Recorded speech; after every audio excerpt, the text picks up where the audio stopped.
everyone. I'm Zachary, Heneden, and welcome back to the Last Shot Podcast, broadcasting live from the 2026 Tribeca Festival. Today, we are thrilled to connect with acclaimed magician, filmmaker, and director Mohamed Taher to talk about his stunning new short film, 32B. The film is celebrating its New York premiere here at Tribeca after winning the prestigious Tenet d'Or at the Oscar qualifying Carthage Film Festival in Tunisia.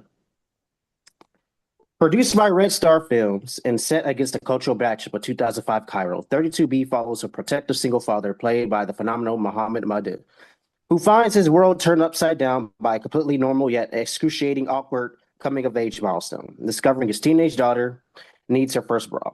Mohamed, thank you so much for joining us today on the LSMG Ledger and the Last Shot Podcast. Thank you, Zach. All right. So what we're going to do today, we wanted to approach this in a unique way and have 20 rapid fire sequence questions. Okay. All right. The intent, inspiration of the 2005 Cairo setting. So my first question for you is, the core conflict of 32B is incredibly intimate, yet completely universal. What was the original creative spark or personal observation that made you want to explore the specific anxieties of an Arab father navigating a daughter's coming-of-age milestone?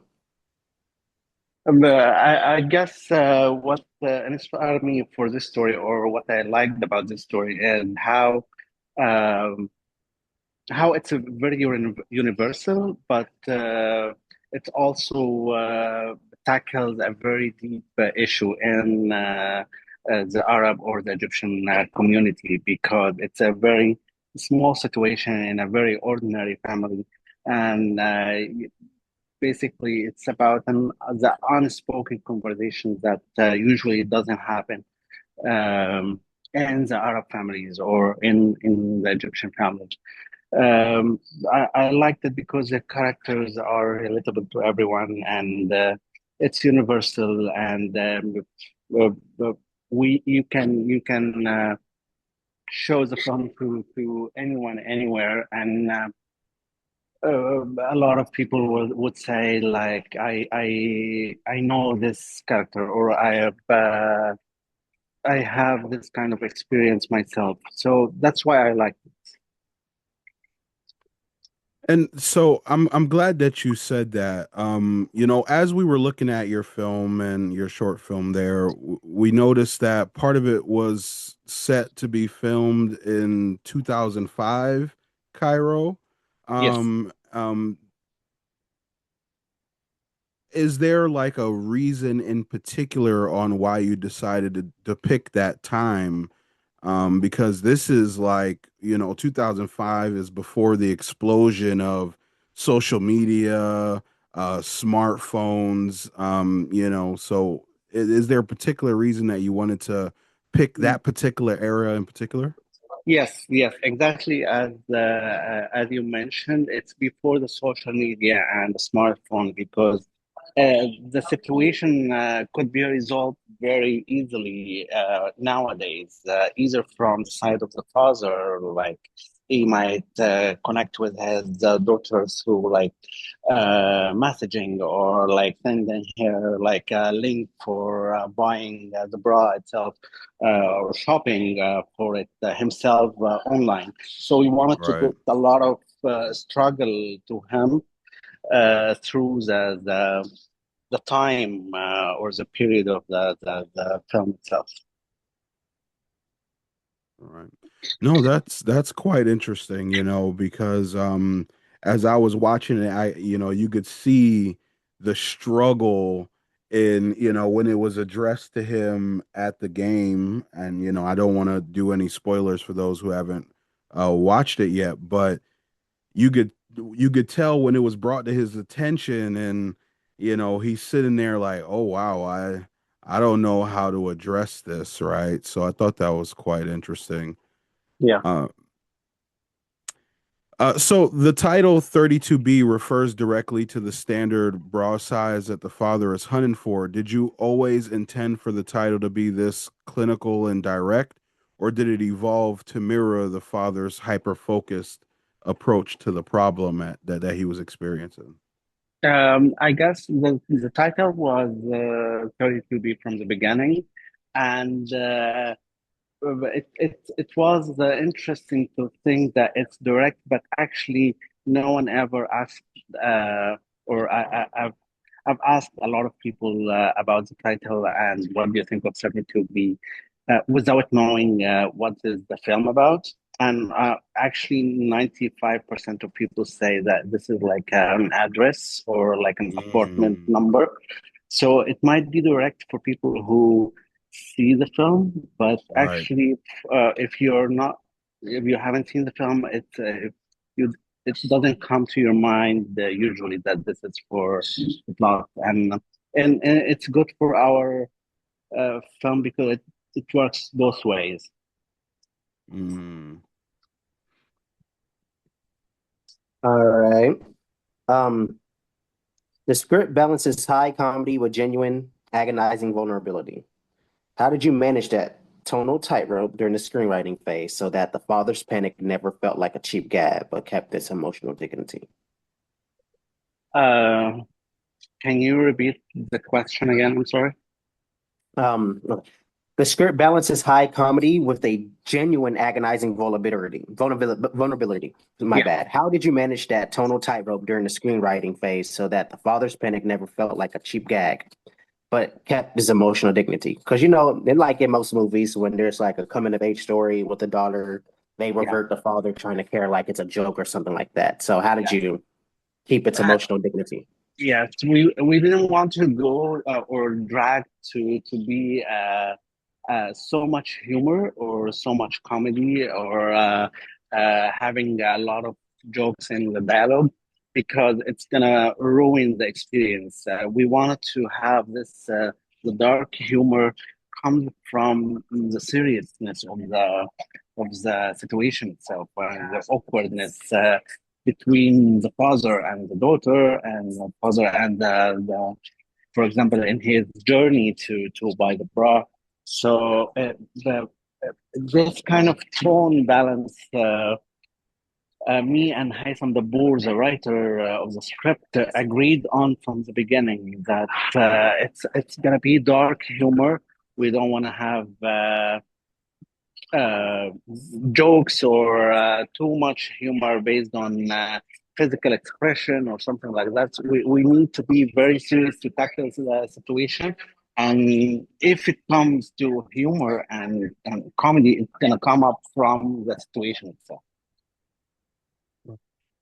I think you did find a really good balance for that because in watching it you can really see what the father was going through, right? And so I think that dark humor and that mix really did mesh well.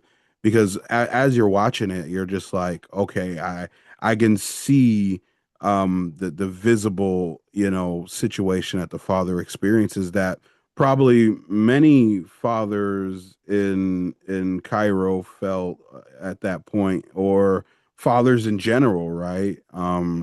So I thought that was a great way to put that. Thank you. But I also want to add that actually the acting added a lot to the tonal balance in this. Yeah, Yeah. Through all of the characters, like for the lead role or the lady in the club, or like every character was taking the situation very seriously. That's why the acting is a yeah. uh, uh, very important element in this tonal balance. Absolutely. And I think you're right, because it does really take the full team to convey a message and a story, Yeah. right? Yes. Um, and so that kind of brings me a little bit to the next question. Muhammad is known for playing incredibly powerful, commanding, and sometimes intense figures in Egyptian cinema. What made you realize he could strip away the traditional roles that he's played and channel this specific type of character and through the vulnerability that the role required?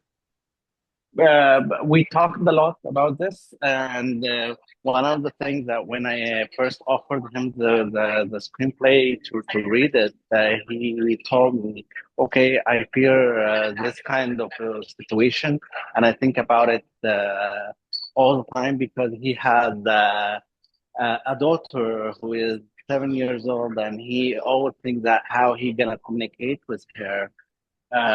So it's kind of he liked the script because he felt it and he felt relatable to the character, Right.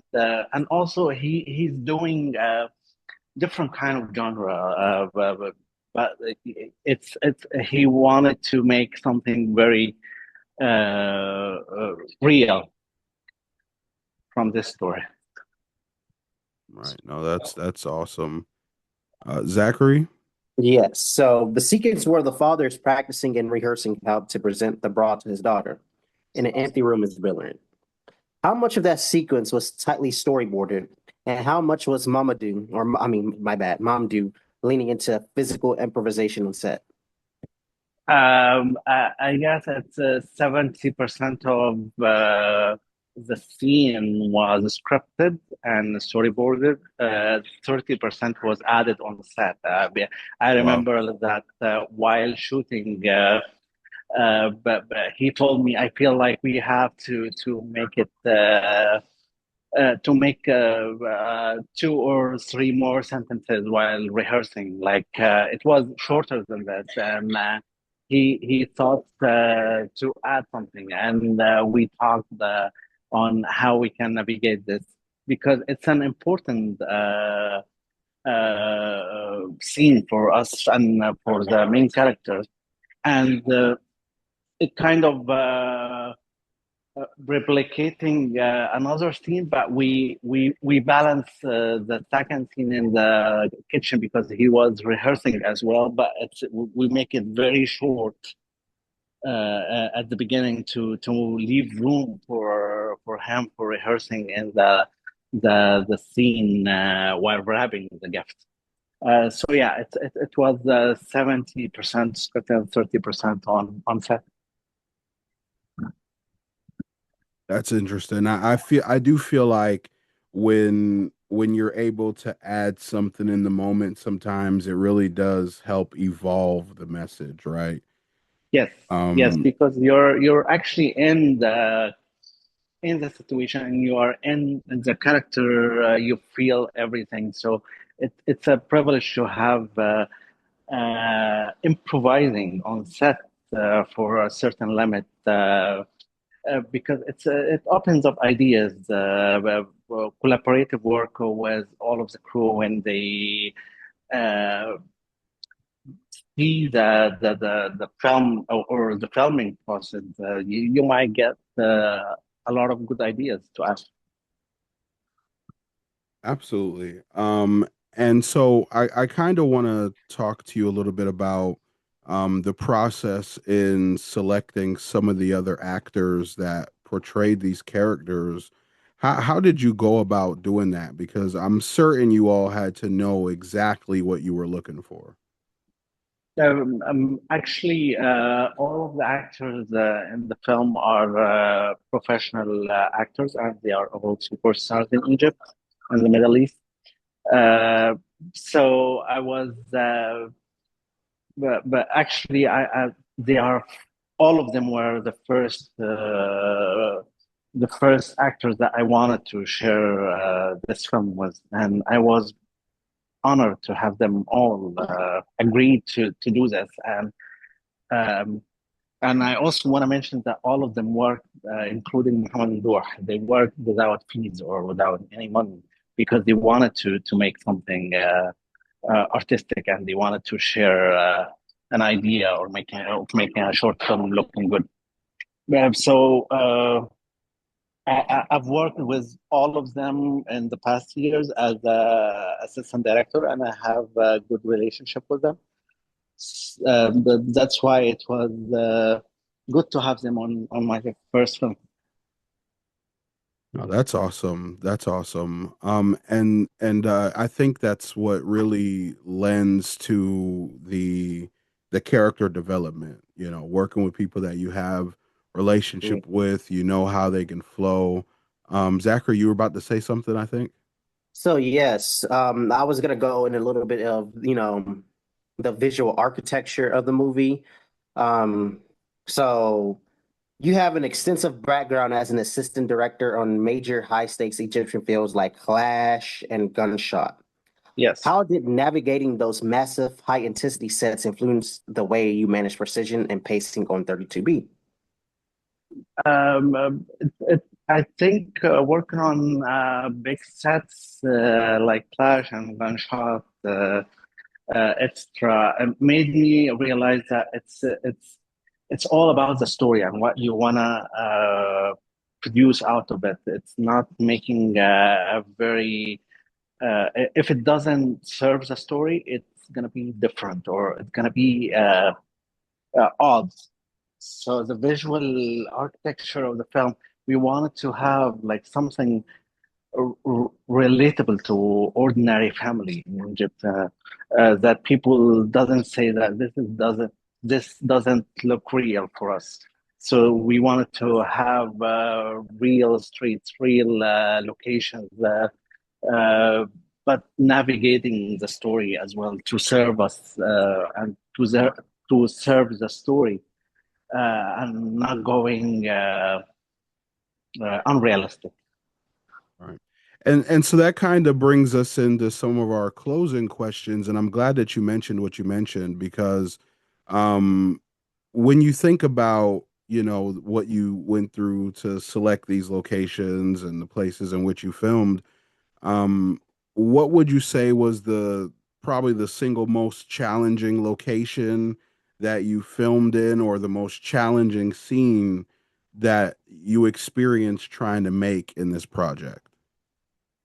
Uh, I think the most challenging location was the laundry shop Hmm. because it was tiny and also we wanted to show it tiny because to make the character feel this kind of tightness inside the shop and Right. it was hard to navigate it while shooting so yeah and we also for scheduling it was tight in the schedule itself to shoot this scene in a very limited time frame so yeah, Right. it's one of the hardest ones. Wow. Uh, my next question, and thank you for sharing that, because it does give the viewer like a real world view in the process to, developing your short film. Zachary, I think you were about to say something. Yes, so I was actually about to get into accolades, crossover, and cultural representation. Um, Winning the Tenant d'Or for Best Short Film at the Carthage Film. Did I say that name right? Yeah. Um, okay. The Tenant d'Or for the Best Short Film at the Carthage Film Festival is a massive honor in Arab cinema. How did that initial regional validation change your expectations for the film's journeys before heading to Western festivals? Yeah. I think it changed my whole perspective about the film because that was a world premiere for the film, and it gave us a lot of confidence in our film, and it made me confidence more that this story would go places because winning such a prestigious award in a prestigious film festival, uh, and I wasn't expecting it at all. So it was a very strong milestone for our journey in the festival circle. And so that brings me to my next question. I'm glad Zachary segued into that. Um, Now that the film is playing at Tribeca and so many different people are going to be seeing it, you're going to have people from all over the world that will be in these theaters watching what you have produced. many of which will come from different demographics, racial backgrounds, nationalities. Um, have you noticed anything different that you feel makes you look at your product differently? Actually, that's a very good question because our first screening was last Saturday, and I thought that the reaction of the audience here in Tribeca is going to be different from the Arab world because of Yeah. the subject matter and the community itself. It's different. But I was really shocked because people laughed at the same scenes, the same Mm, dialogue lines, and they really liked it. I felt like, okay, this is really a universal thing wow. because, and I read like some people wrote some reviews on Letterboxd that they laughed and cried and they are not even from the same demographic Wow. or the same country. So yeah, I was having less expectations, but I was it was a really good experience here, showing it to international audience and having this reactions afterwards. Wow. That's incredible, because like you said, it is an entirely different demographic. So to know the elements that you wanted to be portrayed in a particular way are still being viewed the same way. So that's an incredible accomplishment. I truly commend you and your team for Thank making you. your product so universal. Thank you. Thank you so much. Absolutely. And Okay. so oh, go ahead, Zachary. I'm sorry. That was okay. At its core, 32B shines a light on the awkward generational silences between parents and children. Do you hope this short acts as a conversational icebreaker for families back home to talk about body changes and a coming of age milestones that are more openly with family members and immediate family members? Because coming of age can be sometimes traumatic for some children going through certain households. So, what do you want to convey to children and new parents and older adults? I want to convey that to have more empathy and every parent have a quiet struggle that people don't usually or don't usually know of. Like I wanted to have like a different perspective on communication between parent and child and parenting itself. Um and wanted to have people carry like empathy for one another because a lot of people have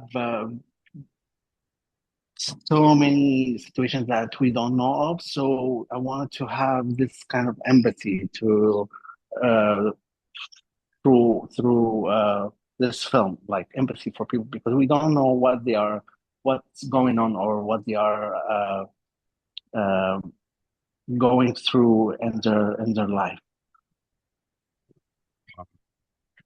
And so as an Arab filmmaker who has successfully transitioned from an assistant director to a director, and you're moving through the festival circuits now, what is the number one piece of advice you might have for other, up and coming filmmakers, especially those that are trying to find themselves at places like Tribeca? I think my best advice just be